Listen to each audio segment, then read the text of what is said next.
So, good day, ma'am. We are the group 2, and our group was tasked to discuss the experiment number 3, which is about the types of chemical reactions. So, without further ado, let me give the virtual floor to Miss Andar.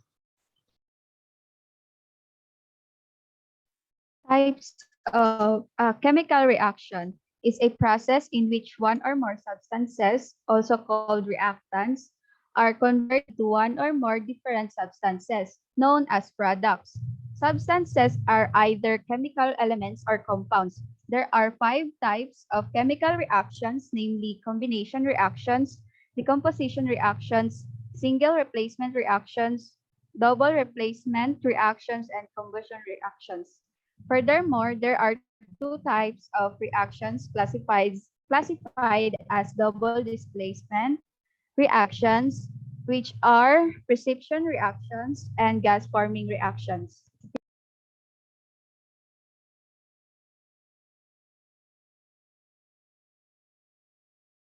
Types of chemical reactions: combination, decomposition, single replacement, double displacement, combustion, precipitation, and gas forming. Next, please. Schematic diagram of single replacement reactions. First, obtain a small clean well plate.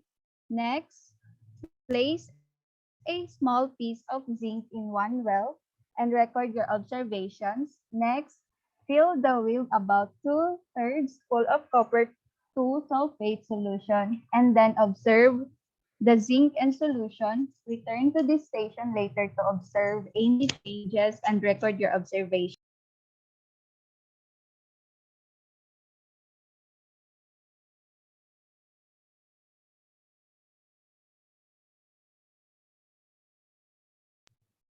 Schematic diagram of, combination reactions.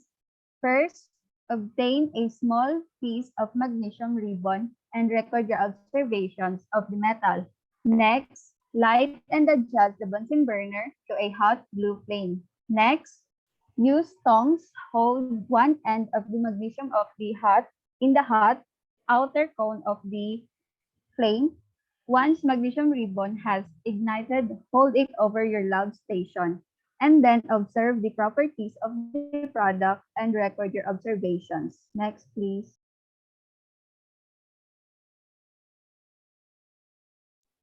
Second, place a tiny lump of calcium oxide about the size of a match head in a clean well plate and observe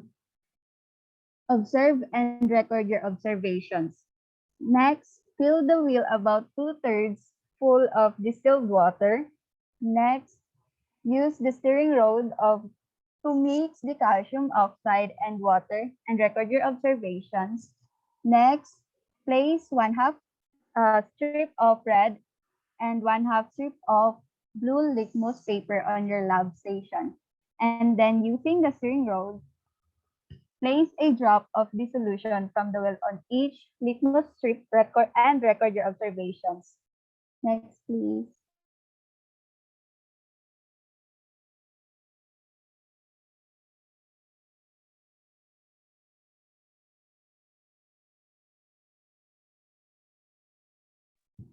Schematic diagram of decomposition reactions.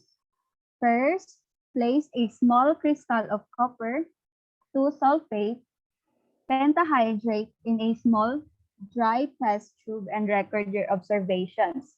Next, hold the test tube over the lab station with the mouth of the test tube tilted slightly downwards. It will hit the bottom portion of the test tube with a hot flame and record your observations of the materials being given off from the test tube. Next, allow the test tube to cool in a rack. You may want to complete other stations and then return later. And then after the test tube has cooled completely, add a few drops of water to the contents of the test tube. Note the temperature of the bottom of the test tube and record your observations. Next, please.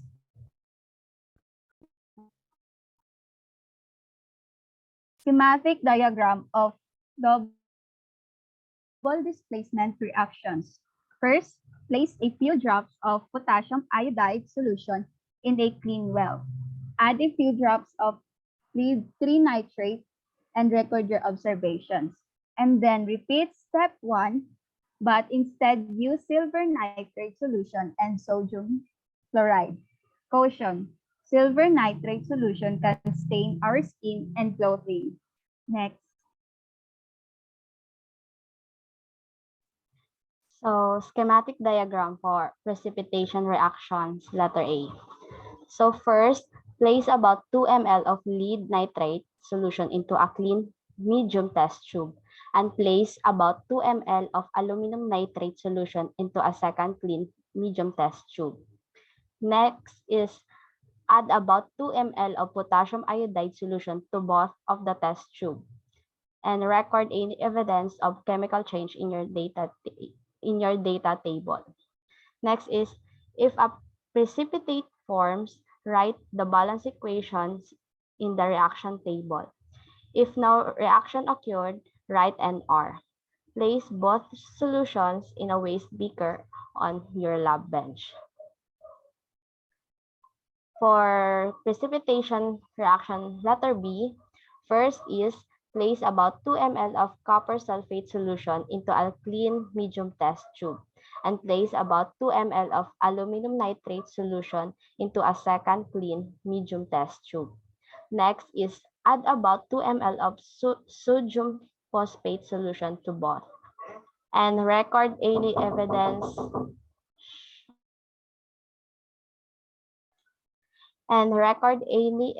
of chemical change in your data table.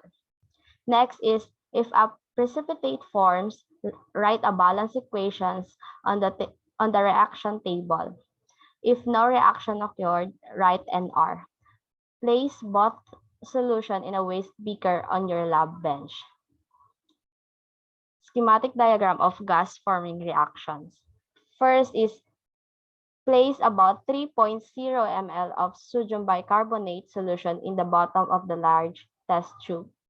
Next is add a few drops of 6-molar hydrochloric acid solution. Next is record any evidence of chemical change in the observation data table. And schematic diagram for combustion reaction. First is place a candle upright on the center of a foil cover watch glass. Next is carefully lower a beaker over the lighted candle. Next is observe and record until no more changes are evident. Next is light a splint, carefully lift one edge of the beaker and insert the lighted end into the beaker next to the candle. And next, record your observation. Schematic diagram combustion reactions for number 2. Place a small amount of copper carbonate, basic about the size of a small pea, in a dry test tube. Record your observation. Next is using a test tube holder, evenly heat the test tube with a hot flame, making observations throughout the procedure. Next is when the reaction is complete, allow the material to cool and record your observation.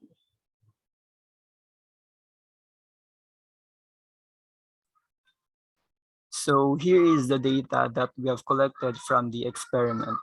For the single displacement reaction, the reactants are zinc metal, which is added to copper to sulfate solution, which yields to copper plus zinc sulfate. And since this is already balanced, we don't need to do anything. And the type of reaction happened is single displacement reaction. For the combination reaction, we have here two different setups. The first one is we burn the magnesium ribbon and let it ignite. We have here magnesium plus oxygen since we are in the process of burning the magnesium ribbon, which yields to magnesium oxide.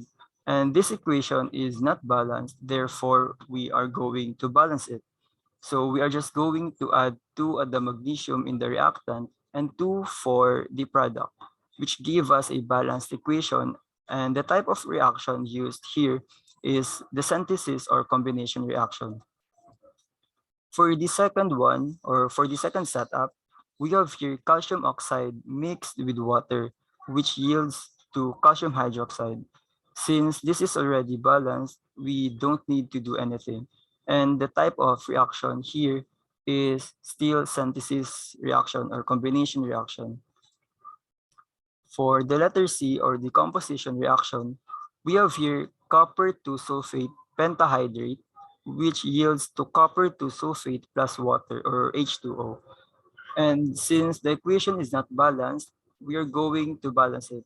So we are just going to add 5 to the H2O or water in the product, which makes the equation balanced. And the type of reaction used here is the decomposition reaction. For the double displacement reaction, we also have here two setups. First, we added potassium iodide with lead to nitrate, which yields to potassium nitrate plus lead to iodide. And since this equation is not balanced, we are just going to add 2 at the potassium iodide and potassium nitrate, which makes the equation balanced. And the type of reaction used is double displacement reaction. For the second setup, a silver nitrate solution is made to react with sodium chloride, which yields to silver chloride plus sodium nitrate. And since the equation is already balanced, we don't need to do anything. And the type of reaction used is still the double displacement reaction. For the precipitation reaction, we also have here two setups. For the first one, the two solutions, which are the lead 2 nitrate and the aluminum nitrate solutions, are both mixed with potassium iodide, which yields to lead 2 iodide plus potassium nitrate for the first one, and aluminum iodide plus potassium nitrate for the second one. And both equations are not balanced.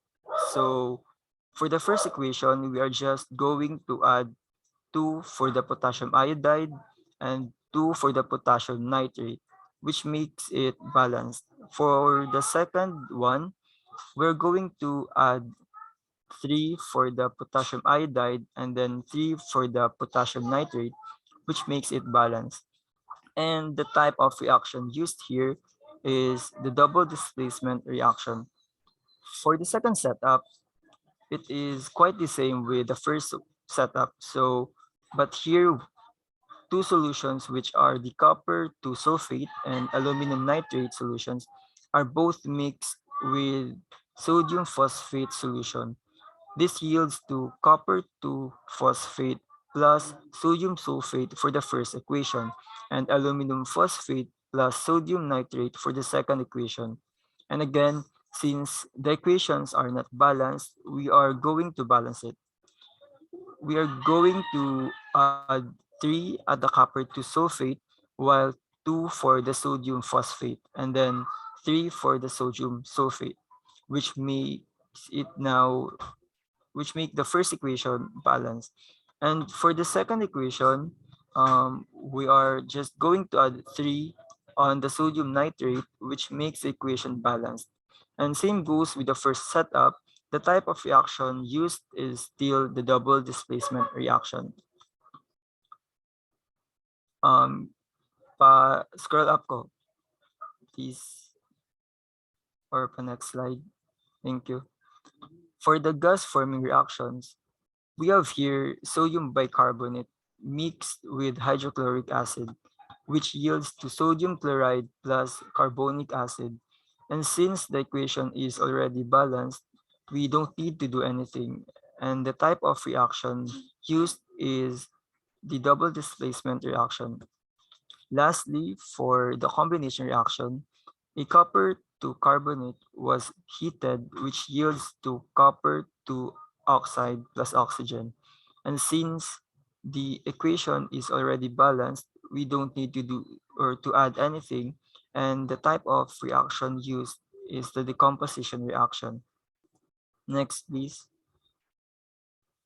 Moving on for the guide question number 1.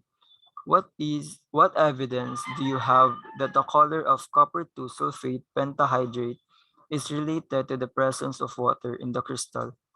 The color of pure copper 2 sulfate is white because it contains no water. When the water is present in a copper 2 sulfate sample, it becomes blue. As the individual water molecules are retained within the ionic lattice around the copper 2 ions, it remains a dry solid. Copper 2 sulfate solutions are also blue. Next, please.